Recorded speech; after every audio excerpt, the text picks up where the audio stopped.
Mesdames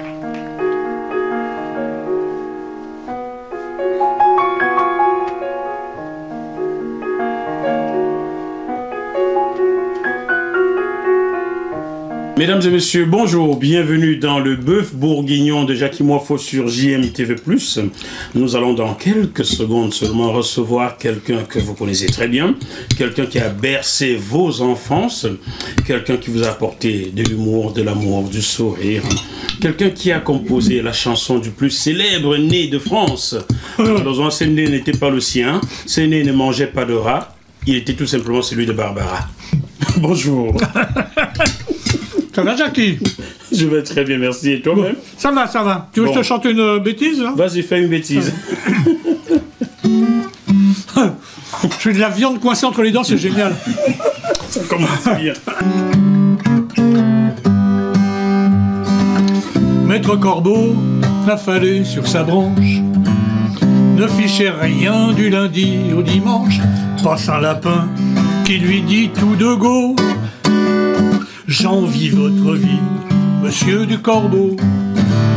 Comme vous, j'aimerais bien ne rien faire, garder mes pattes pliées sous mon derrière, comme vous goûter aux joies du repos.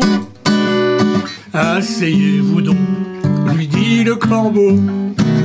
Notre lapin s'assied alors par terre, moustache au vent, il hume la poussière, bâille et s'endort en rêvant d'un bistrot où les carottes tomberaient comme des cadeaux.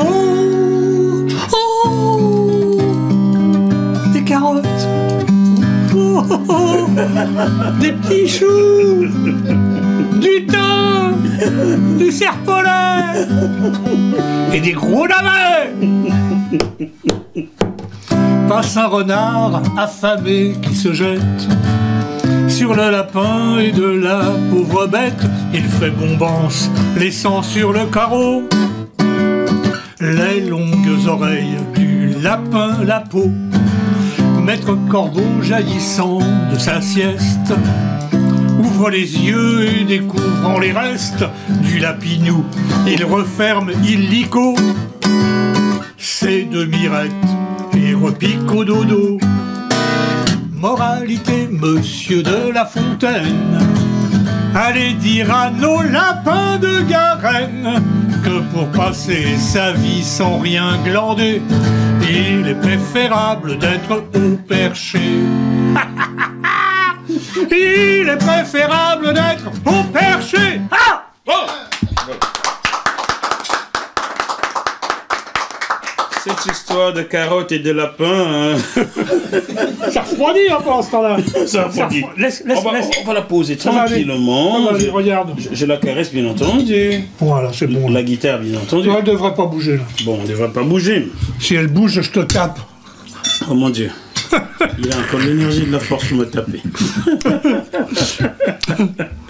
François Corbier est dans le bœuf bourguignon, donc, vous l'avez compris. Voilà. Et il est bon, ton bœuf, hein? Le mien? Ouais. Ah d'accord, je vais le goûter, je savais pas. Non, il est bon. Ici, il est très bon. Ah bon? Ouais. Oh mon Dieu, j'ai passé au concours, le bœuf bourguignon. Tu peux devenir chef bœuf. Très bien. Oui, bon. C'est bon. Pas très salé, normal. Oh, mais bon, tout va bon.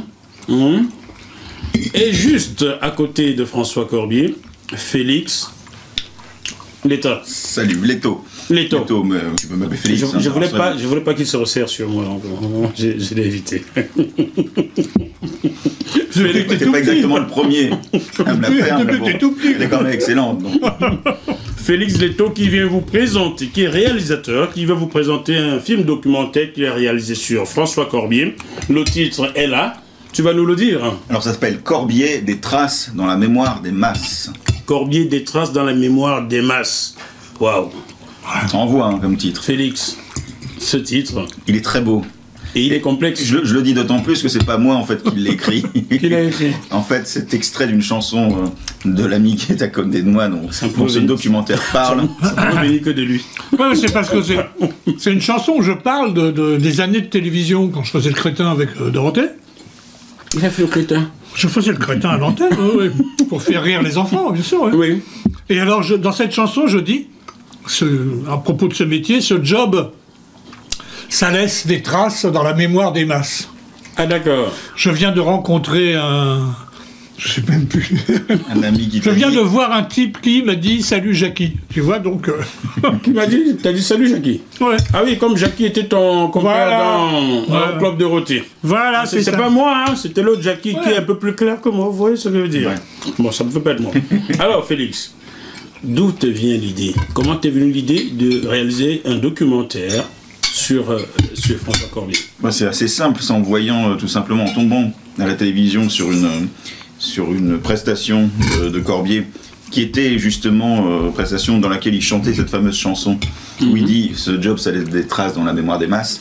Et c'était un concert à Bercy, qui était dans une salle qui est immense, et il prenait ce pari de faire un solo voix guitare, avec une chanson dans la tradition chansonnière qui dure plus de 8 minutes. Plus de 8 minutes, ouais. Voilà, et il arrive à capter comme ça une foule énorme, et je me dis c'est quand même quelqu'un qui mérite d'être connu, parce que voilà, je savais plus ou moins ce qu'il faisait, mais je m'y étais pas encore complètement intéressé. Je me dis surtout, quand on dit Corbier à des gens de ma génération, je suis trentenaire, tout le monde, la plupart des gens me disent « Ah oui, Club Dorothée, etc. » Et moi je me suis dit, il faudrait faire des images de Corbier qui ne soient plus liées à cette époque-là, et qu'on sache qu'il y a vraiment derrière justement le souvenir cathodique qu'on avait d'amuseur pour enfants, quoi. Un artiste vrai. Un vrai artiste, je dirais même. Mais en fait, il te dit pas la vérité. Ah bon? C'est pas ça du tout. Ça, c'est ce qu'il raconte à la presse, mais en réalité, c'est pas ça. Mais ici, nous sommes sur une presse. Hein. Non, c'est parce qu'un jour, il m'a demandé de venir me filmer. Donc je lui ai dit, oui, viens. Et puis il voulait me filmer pour je ne sais pas quoi, un truc pornographique, tu vois, un machin impossible. Oh, les enfants à la maison, allez dormir. Alors j'ai pris un fusil, je l'ai menacé. Ouais. Alors il a dit, bon, d'accord, je vais faire autrement. Voilà, c'est ça, la véritable histoire. Ça. La véritable histoire selon Carl Zéro. Alors, Félix, est-ce qu'on peut donner ton âge? Ça ne fera pas filer les lettres. Je l'ai dit, je suis trentenaire, j'ai 32 ans. 32 ans. J'aurai bientôt l'âge du Christ. Donc, j'espère que tu seras... Je te peux faire pendu que crucifié. Bah ouais. Tu souffrirais beaucoup moins. Alors, je suppose que tu as été bercé par le Club Dorothée. Oui, parce que je suis la cible, comme on dit élégamment dans les médias. Ouais, la mémoire des masses, là. Tu étais dans la masse, quoi. Voilà, j'étais dans la masse, tout à fait. J'avais des parents suffisamment inconscients pour me laisser devant la télé, les traîtres. on va quand même le passer. Monsieur et Madame Leto, bonjour. Non, mais je m'amuse beaucoup avec ça, parce que justement, mes parents me mettaient pas que devant le Club Dorothée, et ils m'emmenaient à des spectacles. Enfin voilà, j'ai toujours été baigné dans un univers culturel et artistique assez fort, quoi, entre la musique, le cinéma, etc. Et voilà, étant petit, il m'empêchait pas non plus de regarder la télé, et j'avais plaisir à regarder le Club Dorothée. Mais déjà à l'époque, j'aimais beaucoup Corbier, et je regrettais en fait de pas le voir plus souvent chanter, justement. Parce que voilà, le Dorothée, c'était une de mes chansons préférées, qui dépassait même des chansons de Dorothée. Et puis à la tienne. Santé. Et puis je me souviens une des dernières, avant que j'arrête de regarder le Club Dorothée, parce qu'après on grandit, on rentre au collège, etc. Ouais. Et je me souviens, c'était 95, et j'étais ravi. Je me souviens encore de cette émission où Corbier a chanté pour la première fois « Laissez les mammifères », et je me suis dit, enfin, on le revoit avec sa guitare, et puis se faire accompagner par les musclés pour faire son métier de chanteur. Quoi. Voilà. Donc c'était la dernière fois, je devais avoir 9-10 ans. Quoi. Qui me les a piqués Qui me les a piqués, mes vinyles? Donnez-les-moi. Laissez les mammifères. Qu'est-ce qu'il était croquant, ce monsieur. Laissez les mamies. Pas les mammifères, les mamies. Pas le bœuf bourguignon. Hein. Mamies, ES à la fin. Laissez-les faire. Laissez faire les mamies. Laissez faire les mamies. Vous voyez ce que je veux dire? Ce qu'il voulait dire. Bon. Ça ressemble à la chanson de quelqu'un que j'ai connu qui s'appelait Jean Ferrat, qui disait qui frappe à coups redoublés à ta porte verrouillée, sans s'occuper des voisins, qui aiment pas le tambourin, c'est le méchant, l'eau mamie. Ah, je connais pas. C'est le méchant loup, mamie. Donc ça veut dire qu'il devait avoir des loups qui frappaient à la porte de ces mamies ici. Raconte-nous ça, c'est quoi ton histoire? Je ne connais pas cette chanson du tout. Pourtant, je connais assez bien Jean Ferrat, je ne la connais. Tu viens de l'inventer, cette chanson. Non, elle existe, la chanson. T'es sûr? Si. Je l'ai ici en cassette d'ailleurs, hein, le méchant loup de mamie. Bon, je vais appeler son producteur. C'est le muguet. Tu parles du muguet. Ah, ça s'appelle le muguet. Voilà le muguet, mamie. Voilà le muguet. Voilà le muguet, mamie. Voilà le muguet. Voilà, donc ça existe. J'ai cru que tu t'étais entendu à lui pour demander mamie. Non. Mais j'aurais été content de bosser avec lui. C'est un type formidable. D'où t'es venue cette idée de laisser les mamies faire? C'est quoi cette histoire? J'étais aux États-Unis. On était en tournage pour la télévision française. Ouais. Et à Nashville, si je puis me permettre. Je pense à Nashville. J'étais à Nashville, voilà. C'est exact. Oui, et il y avait une chanson qui s'appelait Keep Breaking Heart. Et je sais pas trop ce que ça raconte, mais enfin c'est une chanson d'amour, quoi. Et j'en avais tellement assez d'entendre cette chanson. Je me suis mis à rêver, et je venais d'écrire un texte sur les grands-mères. Et curieusement, mon texte se collait bien sur le texte américain. D'accord. Donc j'ai dit à notre producteur, Jean-Luc Azoulay, Jean-Luc, écoute ce que j'ai fait sur Keep Breaking Heart. Et il m'a dit, eh ben on l'enregistre. C'est trop rigolo, on l'enregistre. Voilà. On a fait ça. Donc au départ, l'idée, c'est de me foutre de la gueule d'une chanson américaine. D'accord. Et ça a donné Laissez les mamies faire. Vive les grands-mères, les mémés, les mamas. Je sais même plus la jouer. Oh. Je sais même plus la jouer. Tu parles, j'ai joué ça 2 fois dans ma vie. Vive les grands-mères, les mémés, les mamas. Tout autour de la terre, elles sont extra. Laissez les mamies faire, surtout n'y touchez pas. Et pour les grands-mères, hippie pourra. Voilà. C'est fini là. Oui, parce que je la connais pas assez. Je crois que j'ai dû la chanter 4 fois dans ma vie. Plus 2-3 fois à la télé, mais non, ça fait pas partie des chansons qui ont marqué les foules, les masses. Mais ça s'adressait aux mamies, elles devaient être réfractaires en se disant mais qu'est-ce que c'est que ça laissait les mamies faire? Non, ça les faisait rire. Ça les faisait rire. On avait fait venir des dames âgées qui faisaient les grands-mères autour de moi. C'était très rigolo, très sympa. On va revenir à toi, Félix. Ce film a été projeté en avant-première ce 18 octobre au cinéma Saint-André-des-Arts. Bien sûr. Métro, ligne 4, Saint-Michel, ligne 4 ou RERC, Saint-Michel. Il sera... Très facile à trouver. Très facile, moi je l'ai facilement trouvé. Il sera diffusé de quand à quand? Alors là, il est diffusé tous les jours. À partir donc, du 18, il est diffusé tous les jours à 13h. Sauf le mardi. Pendant 15 jours, donc voilà. Courez-y. Donc, vous avez encore 2 semaines, chers téléspectateurs, pour aller au cinéma Saint-André-des-Arts regarder ce film documentaire intitulé Corbier, des traces dans la mémoire des masses. Des traces dans la mémoire des masses. Et dans ta mémoire, qu'est-ce qu'il avait laissé d'aussi fort pour que tu penses à lui? Plus une intuition, en fait, parce que effectivement, j'aimais bien le regarder quand j'étais enfant. Et c'est justement de ce décalage qu'il y avait en tant qu'adulte de ne pas de plus avoir de nouvelles images de lui, et je me suis dit il faut trouver un moyen de lui consacrer un peu de temps pour qu'il ait le temps justement de raconter un peu sa vie, qui est en plus assez rigolote à raconter. Mais même quand elle est pas rigolote, il est, comme c'est quelqu'un qui a l'élégance de l'humour, ça devient toujours agréable à entendre et à regarder, parce que voilà, c'est toujours bien formulé et on s'ennuie jamais trop, quoi. Et puis il y a tu as eu l'intelligence et le bon réflexe, c'est-à-dire que tu es allé interviewer mon frère, Dorothée, Jean-Luc Azoulay, Jackie, enfin tous les gens qui font partie de ma famille, quoi, si tu veux. Mais aussi Bruno Léandri, qui est mon meilleur ami depuis des années. Et alors, Bruno Léandri, se moque de moi, il fait un truc formidable. Et si vous ne voulez pas voir le film, allez au moins au cinéma pour voir le passage de Léandri, parce que c'est formidable. Ce qu'il dit sur moi est d'un drôle, mais vraiment. Alors, il y a une critique qui t'a été longtemps faite.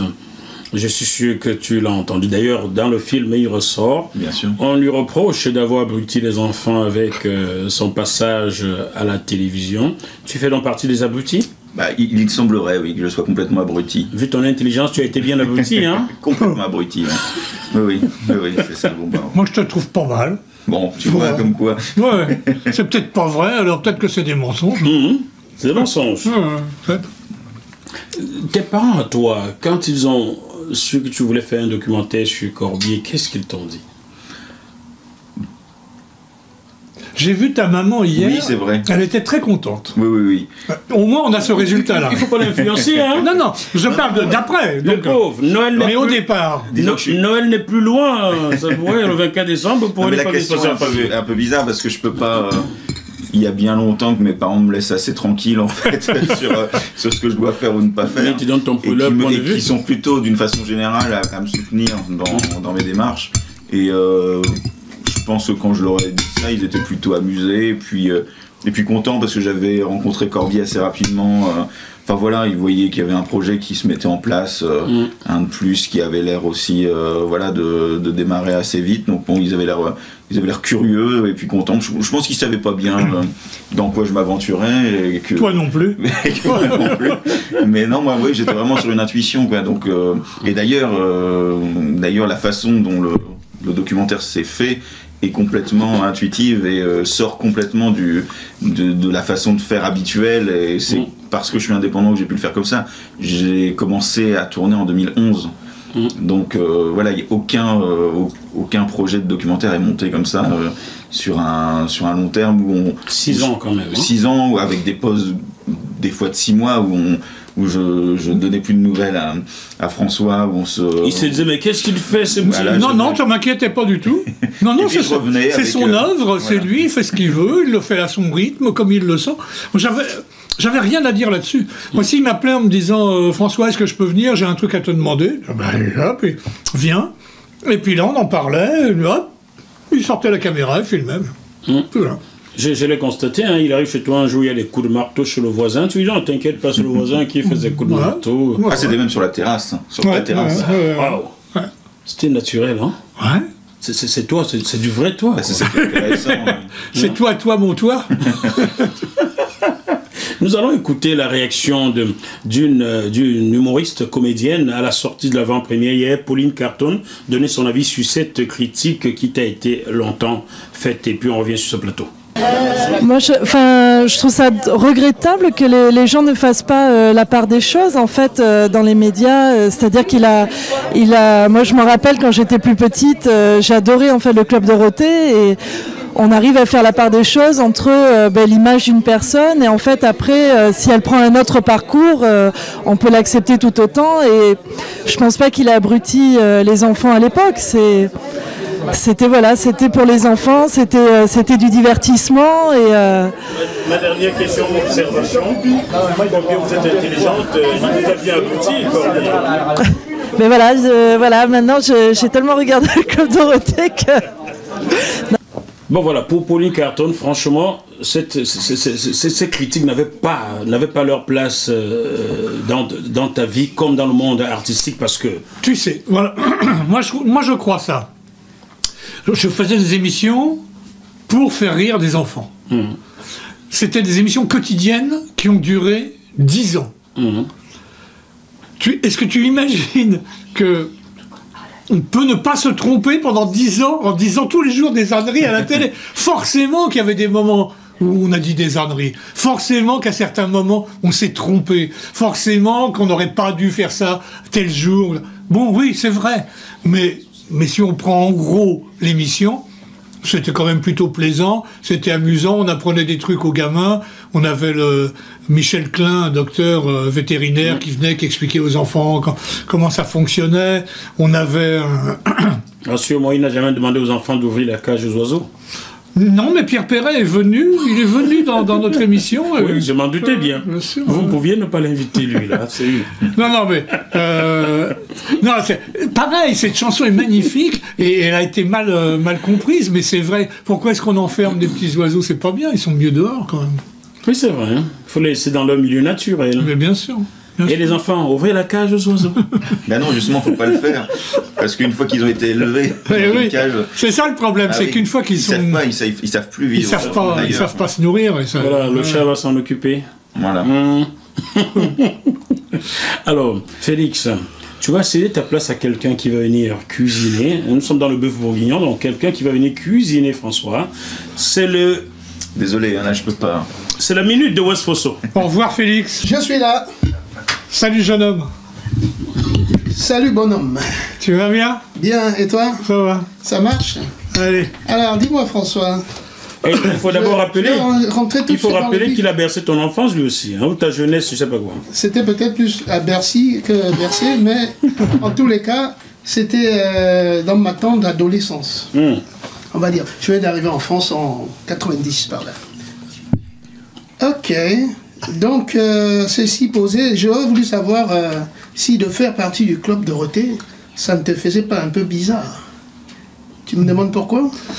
Non, j'ai pas envie de te demander pourquoi, mais en tous les cas, ça me faisait pas bizarre. Vas-y, je t'écoute, pourquoi? Ça faisait pas bizarre? Non. Parce que club Dorothée, pour un gaillard bien barbu comme toi, moi je trouvais ça un peu chelou quand même. Ah bon? Ça fait un peu efféminé, quoi, on va dire. Non, c'est le club de Madame Dorothée qui m'invite. Non, pour moi, non. Ah ouais, d'accord. Parce que nous, à notre époque, c'était un peu club Méditerranée. Mais club Dorothée, tu nous as bien fait rire, en tout cas. Et surtout, merci. Oui. Je peux te dire merci? Je t'en prie. D'accord. Alors, qu'est-ce que ça te fait de te faire interviewer par un ex-môme qui te regardait plutôt à la télé? Est-ce que cela te rajeunit? Non, malheureusement pas. Hein? Malheureusement pas, parce que quand je te regarde, je vois bien que tu n'es plus un môme. Oui. Et donc j'ai pris autant d'années que tu en as pris. Et ça me... Il n'est même fait partie des jolis mômes. Oui. Mais là, ça ne me rajeunit pas du tout. Non, pas du tout. Je t'écoute. Écoute-moi bien, et dis-moi, pendant que tu m'écoutes, d'où vient ton patronyme Cordier? Corbier, autant pour moi. Oui, Cordier ou Cordier de père en fils, je crois que c'est ça l'influence. Alors Corbier, c'est de père en fils ou c'est Corbier toi tout seul? Non, c'est Corbier, mais si je te raconte l'histoire, ça va prendre 5 minutes au moins. Vas-y. Tu veux que je te raconte vraiment? Mais dis-lui quand même rapidos. D'accord, ok. Fais un condensé. D'ailleurs, on peut le trouver dans le documentaire. Hein, oui, c'est dit dans le documentaire, mais je l'ai dit partout, ça a été écrit. J'ai même fait un bouquin dans lequel je raconte ça. Ça vient du fait que j'étais produit par un chanteur qui s'appelle Alain Barrière, chanteur de ma vie. On le retrouve. Et Alain Barrière, un jour, m'a demandé de prendre un pseudonyme. Je ne savais pas quoi prendre. Je lui ai dit une bêtise. On était à table, tu vois, comme aujourd'hui, en train de manger. Ouais. Et il m'a dit, si tu continues à dire des blagues comme ça, tu vas finir pendu. Le mot pendu m'a rappelé un poète français qui s'appelle François Villon, qui a écrit La Ballade des pendus. D'accord. Et je lui ai dit, je vais m'appeler François Villon, puisque je vais finir pendu. Et Alain Barrière m'a dit, non, ça tu peux pas. Je lui ai dit, je vais prendre le vrai nom de François Villon, qui est François de Montcorbier. Oh. Et comme c'était trop long, on a dit François Corbier. Voilà. Wow. C'était une blague. Ah ben chapeau, parce que du coup, ma question suivante, c'était pourquoi François et pas Francis comme tout le monde? Oui, non. Ok. J'encaisse. Alors, tu disais que tout musicien qui vient sur scène avec toi, s'il est sous une fois, il ne viendra qu'une fois. Oui, c'est vrai. Parce qu'il ne pourra pas revenir une deuxième fois. Non, je ne le reprendrai pas. Non. En clair, ça veut dire que tu vas le virer. Mais non, je ne vais pas le reprendre, c'est pas pareil. Non. Ah, c'est pas pareil. Non. Tu vas le virer après coup. Ouais, c'est ça. Ouais.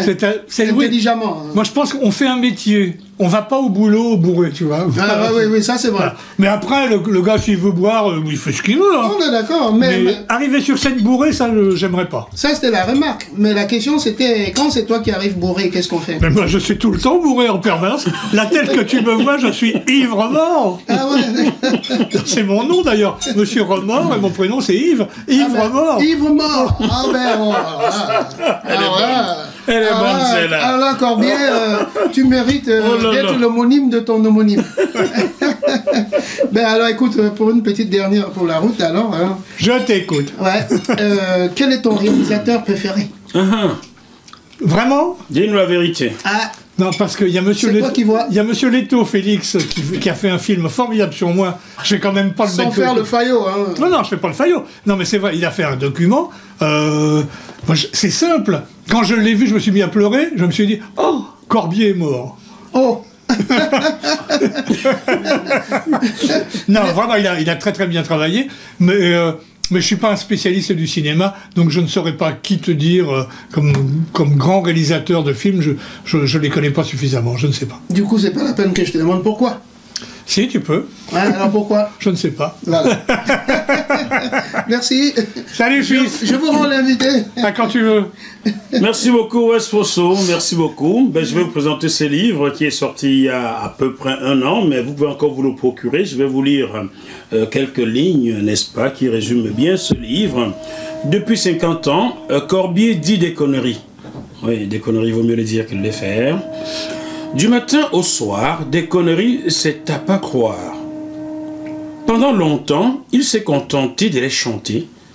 Voilà maintenant qu'il entreprend de les écrire. Résultat, des histoires, comme dirait l'autre, à bas quoi? Abracadabrantesque. Je préfère ne pas prononcer car je n'ai pas de perdre mon articulation. Ah, j'ai cru que t'avais ton dentier, mais bon. De ses ouvrages, frénétiques et même pas vrais, car sorti de son imagination maladive. Ouais, C'est vrai. Imagination maladive. Bon, C'est d'accord. vrai. Mais il a raison. Hein. Continuez. Mais le pire, t'as fait raison. c'est ça. Vous n'allez pas pouvoir vous empêcher de vous marier. Ne finissez pas dans les mares. Marée Ah, c'est du haute, marée canard. haute ou marée basse? Certainement haute. Et pas seulement parce que ces histoires à la gomme, là, on en lit une, et puis on peut pas s'empêcher d'en lire une autre. Donc lorsqu'on en lit une, on peut plus s'empêcher d'en lire une autre. Ouais, c'est ça. Ouais. Moi, j'ai essayé un jour. C'était terrible. Quand je suis arrivé à la fin du bouquin, j'ai recommencé. C'est une addiction. Pour en avoir tout le temps à lire. Tu vois, voilà. Voilà. C'est un peu cochon. Bah, mais de non. payer, moi. Il y a de temps en temps, il y a une bite, des nichons. Voilà, voilà, mais de toutes les façons, tout étant bon dans le cochon, on l'avait pris. Hein. Je n'aurais jamais dû les mettre à deux. Je demande humblement pardon aux amis qui nous regardent. Ça m'a échappé, je ne voulais pas le faire. Et aux enfants? Et je salue, pas d'enfant. et je salue Monsieur Labide, l'entraîneur du Racing 92 de rugby. Non, Monsieur Labide. Salut. Nous s'amuser. Alors, ce livre, comment est-ce qu'il t'est venu l'idée de l'écrire ou bien de le coécrire? As-tu pris un aigle qui me ressemblait? Non. Non. Jamais? Non, jamais. Non, je laisse les nègres à leur savane, ça va. Voilà. Non. Avec leur savate. D'accord. Et comment t'es venue l'idée d'écrire C'est parce que j'écris mon tout le petit temps. secret.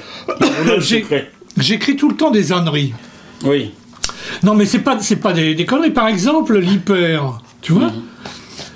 Et je commence comme ça. Comme le jardin est envahi de boutons d'or, je passe mon temps à en arracher, puis à promener la fleur sous mon menton pour voir si j'aime le beurre. Le verdict des pétales ne prête pas à confusion, j'aime. Il se pourrait que d'aucuns s'étonnassent de cette manie. À cela, je réponds que ce n'est guère dangereux pour ma santé et que ça ne lèse en rien les lecteurs.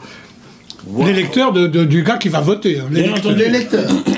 Alors, je commence, mais je ne sais absolument pas où je vais. J'ai écrit ça, et après, faut que j'invente une histoire. Voilà. Pour que ça soit cohérent. Et quand j'arrive au bout de 2 pages et demie, 3 pages, je dis maintenant, il faut que je trouve une chute, et hop, j'invite une chute. Et tu invites une chute. Qui n'a rien à voir. Et c'est quoi la chute là?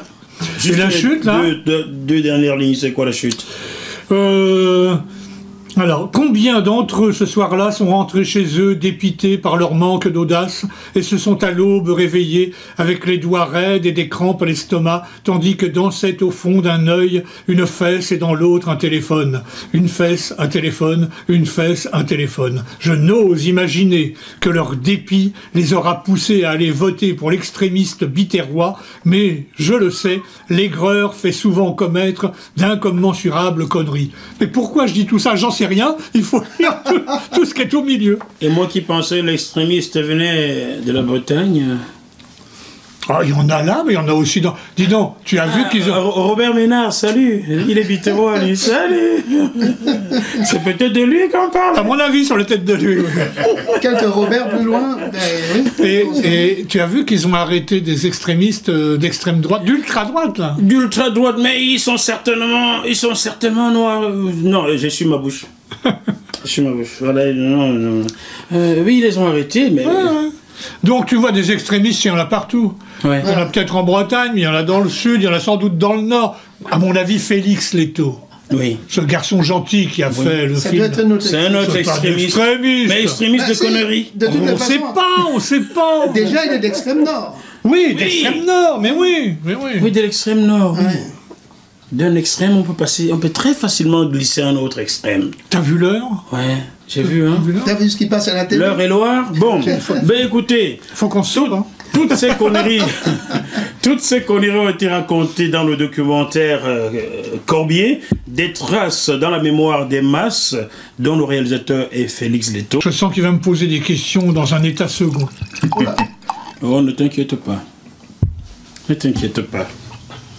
Ne t'inquiète pas. Ne me quitte pas, surtout. Je te resserre un peu de vodka. Non, j'ai arrêté. Chanson réac. Réac. Oui. Je sais plus, tu sais, j'en écris tellement, je ne sais plus ce que Oui. c'est. Fais voir. Au grand pays des soviets, on apprenait dans les castes à dire da et à dire niet. Vive les castes d'Agnette.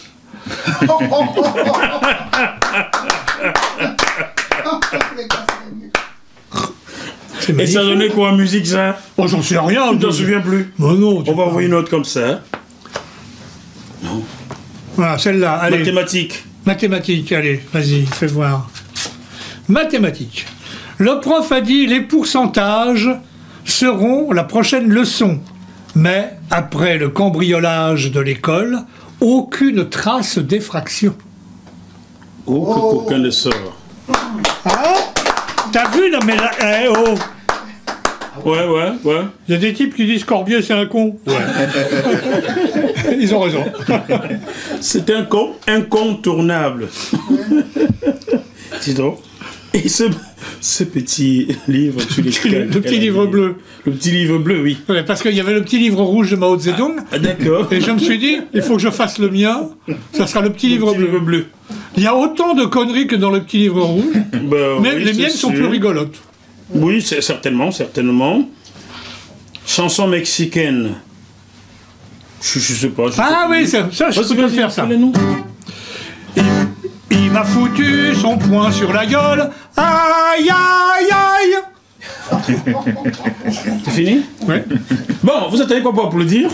J'attendais la suite. Et le ronde. Ronde. Elle est rondouillette, ses flancs sont costauds, c'est la replète au flambeau. Wow. La replète au flambeau. C'est la replète au flambeau. Non, mais ça fait rien, tu peux passer à une autre. Hein. Il y en a même pour les professeurs des écoles. Hein. Question. Question. Oui.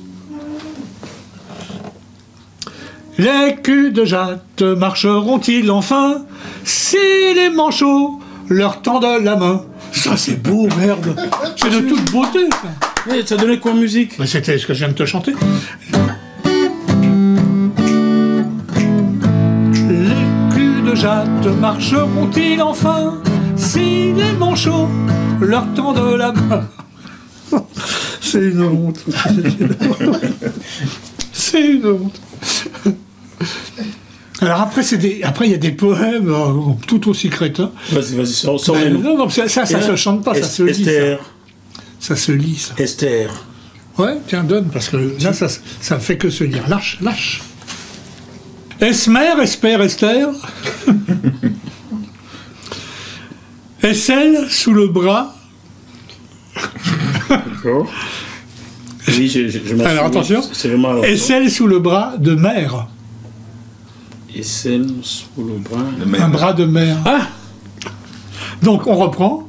Esmer, Esper, Esther. SL sous le bras de mer. Ah, tiens, voilà, c'est bon, voilà. C'est-il lisible? En réalité, les poèmes qui sont là s'appellent les poèmes biche-bochiens. Les poètes. Poèmes biche-bochiens. Biche-bochiens. Qu'est-ce que cela signifie, François? Ça signifie que le premier poème que j'ai écrit dans ce genre-là, c'était il y a bien longtemps, et ça se terminait par... Je vais te le lire entièrement, le poème. Ouais, il est très court. C'est aberrant, la belle hiberne à Béraud. Station de métro. Béraud, station de métro. Oui. C'est aberrant, la belle hiberne à Béraud, station de métro. Elle dit « fête de cette fête, le fait des fêtes, et pas de défaite. » Nous disons oui, elle pense il mente et se lamente dans la menthe dont l'âme hante la menthe. Une biche et un boche sous une bâche, bêche et mâche une bûche, c'est Noël. Oui, bûche, Noël. Voilà. Comment la bûche à Noël? J'ai pu comprendre un petit truc qui était totalement largué. Donc mais c'était des poèmes que je disais sur scène, mais je ne l'ai pas fait longtemps, hein, mais j'ai commencé en disant des petits poèmes comme ça, et bien sûr ça ne faisait rire personne, les gens me regardaient en disant celui-là, il est vraiment à la masse, il n'avait pas tort. Ouais. Voir Dupu dans un pis à 2 pas d'un pipeau, happé par un pompier bucolique à Râpé, station de métro. Râpé, c'est une station de métro. Quel l'a râpé? Voilà. Dans la rue, sur le quai, que m'importe, j'ai vu la pipe au pas pupé et Dupu sur un pis happé par un pompier. C'est fini. Heureusement que t'es là pour applaudir. Vraiment mon lit parce que je cherche à comprendre. Mais il vaut mieux ne pas chercher à comprendre. Il faut, alors, je te le dis. Il faut mieux le lire. Je te le dis en toute amitié. Oui. Ces poèmes se lisent debout en étant sur une seule jambe. Et ça se lit le plus vite possible. Et tu vas voir, c'est renversant. Bon, tu sais quoi? Non. Je te donne la mienne, après tu en feras ce que tu voudras. D'accord. Pour que l'État de notre État soit en bon état, il faut bien administrer l'État. C'est joli ça. Ça peut rentrer là-dedans. Et pourquoi vous n'applaudissez pas pour moi? Tu as remarqué, je suis venu avec mon fan club. Oui, of course. C'est le fan club qui applaudit, hein? Dans les coulisses, il y a Doun, il y a Eric Durand, sans qui nous n'aurions pas François et Félix sur ce plateau, et il y a West Fosso qui les a rejoints, pas pour chauffer la scène, ni la salle, juste pour nous accompagner. Bon, François. Oui. Il t'a été reproché d'abrutir les enfants. Oui. Et un jour, tu as décidé comme ça, pas parce qu'on te reprochait quoi que ce soit, tu as décidé de quitter la scène. Oui. Non, la télé. La télé. Pas la scène, la télé. Bon. J'ai décidé de quitter la télé parce que j'étais fatigué. Croyez-moi, je ne ferai pas mes adieux. Ça, c'est Aznavour. Tu n'as pas fait des adieux, mais t'es parti. Ouais, j'ai quitté la télévision. Mais la télévision m'a rappelé pour faire les dernières émissions du club. Mais quand tu as quitté la télé, c'est en ce moment que tu te rends compte qu'on te reprochait des choses car le téléphone n'a pas sonné. Ouais, enfin, c'est plus grave que ça, mais c'est ça, c'est ça. Oui, c'est-à-dire que, en ayant quitté la télévision, j'étais persuadé que d'autres personnes allaient me proposer d'autres choses. Et ben non. On ne te voyait que comme celui qui faisait... Le pitre... voilà. Chez Dorothée. Voilà. Corbier, c'est le pitre qui fait le clown à côté de l'andouille. C'est ça. Non, mais c'est ça. C'est ça. Jackie, mon copain Jackie, avec qui je faisais les émissions, quand il parle de lui, il dit Jackie le pitre télévisuel. Le pitre télévisuel. C'est ce que la presse dit de lui ou ce que Jackie dit de lui? Non, c'est ce que lui dit de lui. Parce qu'il sait très bien que les gens qui nous regardent, pas tout le monde, mais des gens qui nous regardent, pensent ça de nous. On est des crétins, on est incapables. De bons crétins, quoi. Ouais, c'est ça, ouais. À genoux. Et là, comment ça une descente aux enfers? Ça a été difficile, hein? Ouais, pendant un moment, ça a été difficile. Pendant une dizaine d'années, ça a été compliqué, ouais. Comment tu fais pour tenir? Parce qu'il faut dire, hein, tu n'avais plus d'argent. Non. Le téléphone ne sonnait plus. Non. Même la chanson de Claude François, le téléphone sonne, tu n'écoutais plus. Non, plus rien. Non, Non, mais c'est très difficile de vivre ça, mais je suis entouré, j'ai des gens qui m'aiment. Il y avait mon épouse qui était là, mon frère, des bons copains comme Bruno Léandri, des gens qui m'aiment bien. Donc, si tu veux, ça me maintenait. Et puis, j'ai un caractère aussi à plutôt rigoler. Donc, rigoler de tout, de n'importe quoi. Ça suffisait pour me maintenir. Et en tous les cas, pour ne pas faire la tronche devant les gens qui m'aiment. Voilà. Parce que lorsque le club Dorothée s'est arrêté, il y a d'autres copains qui ont pensé au suicide. Pardon? Je ne dis pas de conneries, c'est vrai. Tu as le droit de dire... Je ne dirai pas le nom, mais je peux vous dire que c'est vrai. Même devant ton avocat, tu ne donnerais pas de nom? Ça dépend, faut voir. Non, mais c'est vrai. Il y a un copain qui bossait au club Dorothée et qui s'est retrouvé d'un seul coup chassé, quoi. On pouvait plus... il allait partout, il connaît très très bien son métier en plus. Il avait bossé avec des stars, il avait fait des tas de trucs, et il s'est retrouvé, personne ne le voulait de lui, et ce qu'on lui reprochait, c'est d'avoir fait l'andouille pour les enfants. Et il a pensé à un moment que ça valait plus la peine de se battre. Est-ce que le fait que Félix, qui était enfant à cette époque-là, te le rende aujourd'hui positivement, est un bon retour, C'est un retour magnifique. C'est un retour magnifique. Moi, j'avais pas vu le film avant hier. Oui, nous l'avons vu. Donc, j'ai découvert. Donc, si je m'étais ennuyé, je lui aurais dit à la fin, tu m'as un peu loupé. Je lui aurais dit, parce qu'il sait que je mens pas. Et là, j'ai trouvé formidable, quoi. Il me rend un fier service, quoi.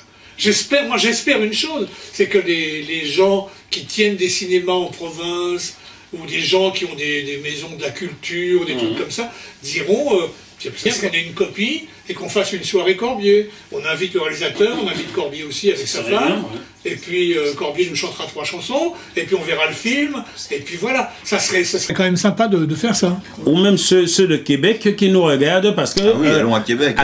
À Québec, JMTV+, arrive 4e position des gens qui regardent JMTV+, québécois. Donc vous devez appeler Corbier et Félix chez vous. On viendra. Bon voilà, ce serait bien. Je suis allé chanter plusieurs fois au Canada. À Québec, j'ai chanté. C'était très bien. Qu'est-ce que tu leur as chanté? T'as pas parlé des gosses, rassure-moi. Ah, tu connais ça? Tu connais ça? Eh oui, effectivement, là-bas, faut pas dire gosses, faut dire des mômes. Ouais, parce que... Des moutards, des enfants, des petits. Mais les gosses, on dit pas parce que les gosses, c'est les couilles. Faut pas parler des gosses là-bas à Québec. Non, mais maintenant, ils le savent. Félix, alors, toi, l'enfant qui regardait Corbier et le club Dorothée, on peut pas dissocier les deux. Hein, c'est pas possible pour toi. Non, mais non. À cette époque-là, non. Pour toi, pour le grand public, hein, lambda, tout le monde serait attendu à ce que tu fasses un documentaire sur Dorothée, qui était un chef de film, mais tu as choisi Corbier. Mais pourquoi lui spécifiquement? Mais parce que justement, ce qui m'intéressait, c'était l'artiste. Je dis pas que Dorothée n'est pas une artiste, mais elle est suffisamment connue aussi pour avoir été chanteuse, pour avoir rempli Bercy, etc., et puis pour avoir fait des très beaux spectacles. Je fais juste une parenthèse, c'est qu'on oublie ça aussi, c'est que avant d'aller critiquer, de déverser des seaux de merde sur elle, je sais pas si les gens se sont rendus à des spectacles de Dorothée, mais c'était quand même, on offrait à des enfants des spectacles qui étaient faits pour les grands, avec les mêmes moyens techniques, les mêmes metteurs en scène, les mêmes... les éclairages. Roverolis qui était aux éclairages. Jacques Roverolis qui faisait un travail magnifique sur les spectacles de Dorothée. Qui travaillait aussi avec Johnny, avec Mylène Farmer, enfin c'était des beaux spectacles quand même, c'est ça qu'on oublie de dire. Donc voilà, je ferme la parenthèse juste pour dire ça, c'est que c'était quand même de qualité, quoi qu'on en dise. Ma question c'était pourquoi as-tu choisi Corbier? Pourquoi? Parce que je pense effectivement, Dorothée, moi c'était c'était vraiment mon enfance, et Corbier, je me suis rendu compte que c'était quelqu'un que je pouvais continuer à aller le voir maintenant, qui avait une activité d'artiste, de poète, de chansonnier, et qu'on pouvait aller le voir, on pouvait acheter ses disques, l'écouter, aller à ses concerts, et je trouvais qu'il était bien de mettre la lumière sur lui, tout simplement parce que, effectivement, Moi je crois, hein, franchement Félix, je crois que ce qui l'a intéressé, c'était le côté marginal du personnage. C'est-à-dire que les gens qui passent à la télé, en général, sont des gens extrêmement clean, beaux, propres, qui parlent bien, qui ont un langage châtié. Et moi, c'était justement pas ça. Moi, je parlais argot, j'étais habillé souvent n'importe comment, je disais des bêtises, et j'assumais complètement, et je riais, et je crois qu'il y avait cette bonne humeur qui a dû le marquer. Et c'est ça. Voilà, il aimait ce type marginal dans une émission qui n'était pas marginale du tout. Tu as vu ce qu'il a dit, hein? On dit la vérité vient de la bouche des enfants. T'as vu, hein? Il va rester enfant. C'est un enfant. C'est pour cela qu'il s'est intéressé à toi. Ah ouais. Et il disait bonnes choses, hein? Ouais, non, mais c'est un type épatant. J'essaye. C'est un type épatant. Épatant. Alors, la dernière partie de cette émission, on va aborder les rencontres que tu as eues dans ce métier. Ta première grande rencontre dans le monde artistique fut un certain Georges Brassens. Oui, Brassens, oui. Tu sais, moi, j'étais pas destiné à faire du spectacle, de la chanson. J'étais destiné pour devenir employé de banque, et puis voilà, c'est tout. Donc, j'avais 17 ans, j'ai écrit quelques chansons. Je ne savais pas si c'était bien ou pas bien.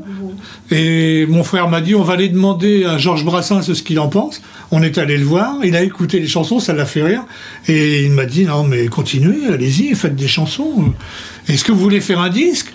Et je lui ai dit, maman voudra pas. Maman voudra pas. Voilà, bah ouais.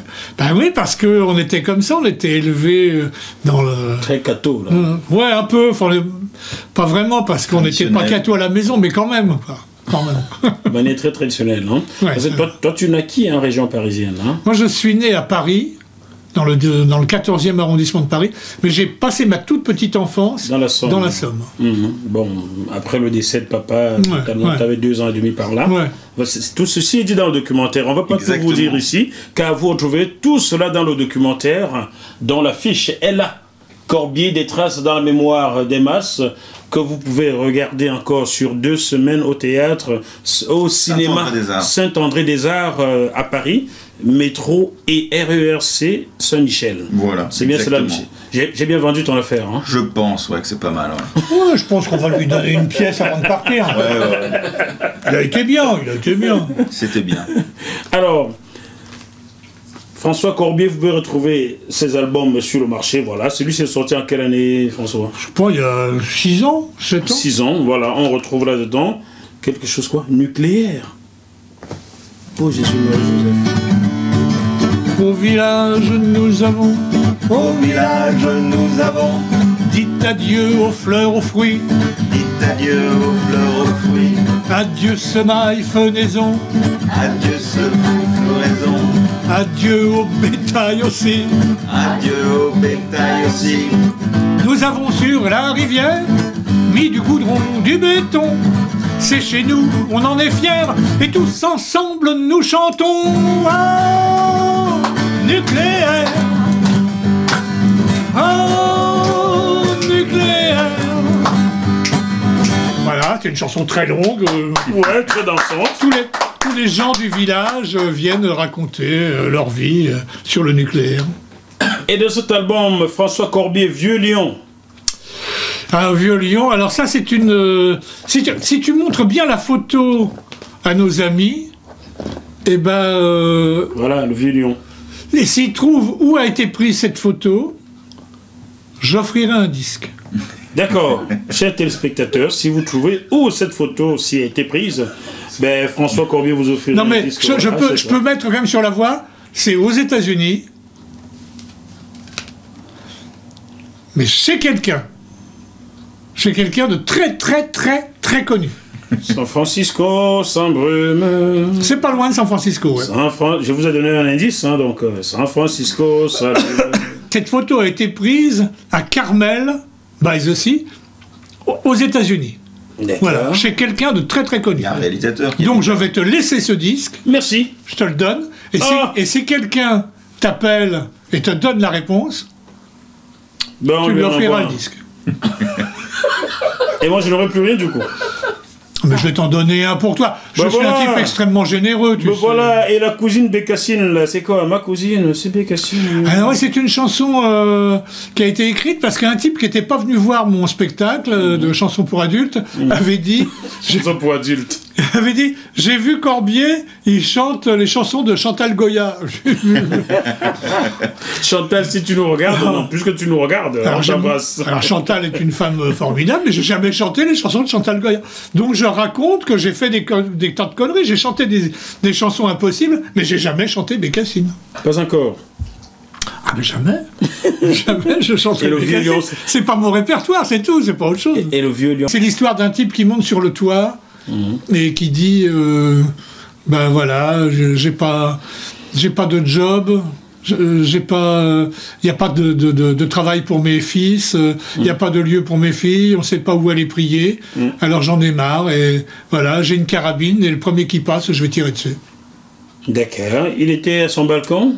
Ouais, c'est un peu ça, ouais. Et il voyait passer sous son nez des comme cons, disait quoi. Brassens, ouais. Il y a beaucoup de similitudes entre lui et son Brassens. Tu l'aimais beaucoup, toi, hein? Énormément.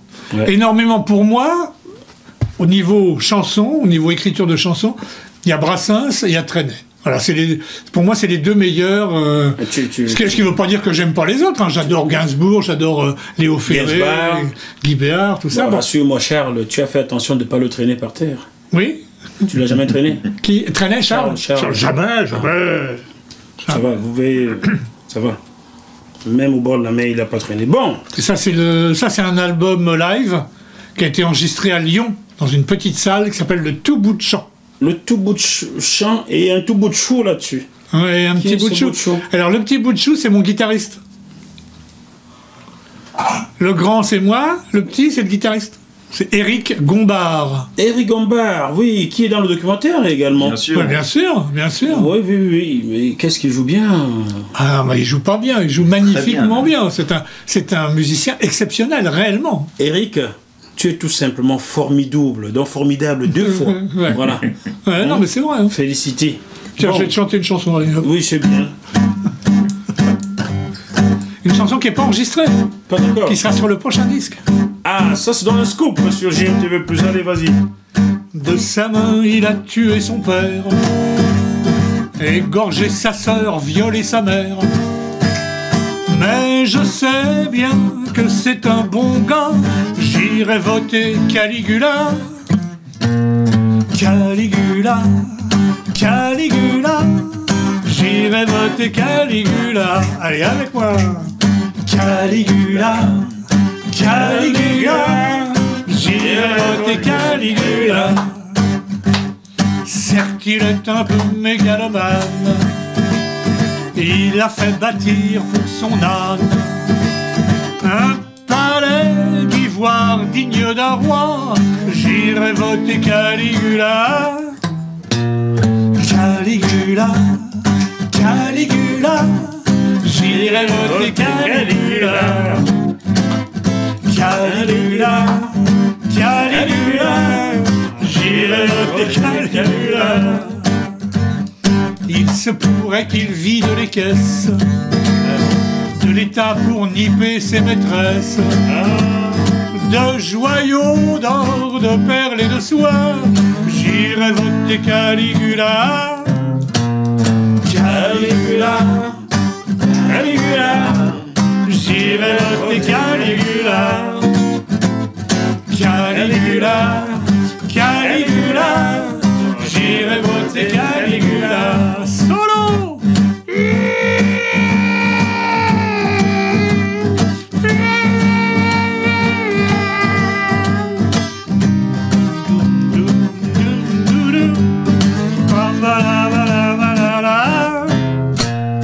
Caligula, Caligula, j'irai voter Caligula. Caligula, Caligula, j'irai voter Caligula. La torture avec ses mercenaires, ce n'était qu'un jeu pour se distraire. C'était pas chez nous, ça compte pas. J'irai voter Caligula. Caligula, Caligula, Caligula, Caligula, Caligula, j'irai voter Caligula. Et s'il lui vient à l'esprit de faire sauter la planète tout entière, ce sera pour plaire à l'électorat. J'irai voter Caligula, Caligula, Caligula, j'irai voter Caligula, Caligula, Caligula, j'irai voter Caligula.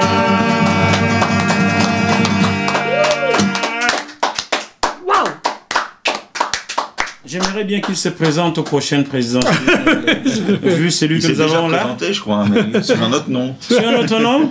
Donc, Oui, je crois que plusieurs fois, je crois qu'il y en avait plusieurs qui avaient changé de nom pour l'occasion. Parce que vu celui qui vient d'un coin où on vend de l'eau pétillante qui peut nous assommer, et il y a aussi beaucoup d'argent, et qui nous dirige en ce moment, qui commence à sucrer par le bas, j'aimerais bien que le frère Caligula revienne. Hein. Bon, allez. Je vois pas de qui tu parles personnellement. Non, tu peux pas voir du tout.